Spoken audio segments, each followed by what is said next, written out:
இந்தியாவில் மருந்து கடைகளில் மருத்துவரின் பரிந்துரை சீட்டு இல்லாமல் இருமல் மருந்துகள் விற்பனை செய்யப்படுவது விரைவில் முடிவுக்கு வரக்கூடும் என்று மத்திய மருந்து கட்டுப்பாட்டு அமைப்பு அறிவித்துள்ளது. இதன் காரணமாக இருமல் மருந்துகள் இனி மருந்து விற்பனை உரிமம் இல்லாமல் விற்கப்படும் மருந்துகளின் பட்டியலில் இருந்து நீக்கப்பட வாய்ப்புள்ளது என்றும், இந்த மாற்றம் நடைமுறைக்கு வந்தால் இருமல் மருந்துகளை பெற மருத்துவரின் பரிந்துரை சீட்டு கட்டாயம் தேவைப்படும் என்றும் தெரிவிக்கப்பட்டுள்ளது. இது குறித்து விரிவாக பார்க்கலாம்.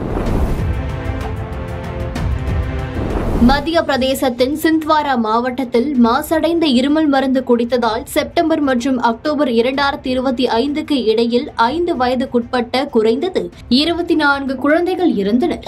இது நாடு முழுவதும் கொந்தளிப்பை ஏற்படுத்தியது.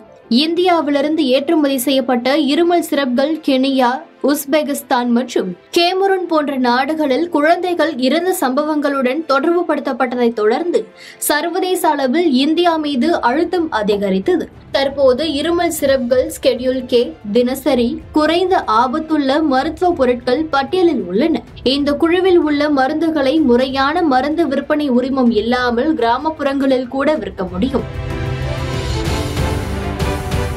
இந்த விதிமுறை இடைவெளியை பயன்படுத்தி தரமற்ற மற்றும் மாசடைந்த இருமல் மருந்துகள் நுகர்வோரை அடைவதை தடுக்க இந்த மாற்றம் முன்மொழியப்பட்டுள்ளது. மேலும் இந்த நடவடிக்கை நாட்டின் மிக அதிகமாக பயன்படுத்தப்படும் மருந்துகளில் ஒன்றிற்கான அணுகலில் ஒரு பெரிய மாற்றத்தை குறிக்கும். மேலும் இருமல் சிரப்களின் பாதுகாப்பு மற்றும் தரம் குறித்த கவலைகள் அதிகரித்து வருவதை இது பிரதிபலிக்கிறது.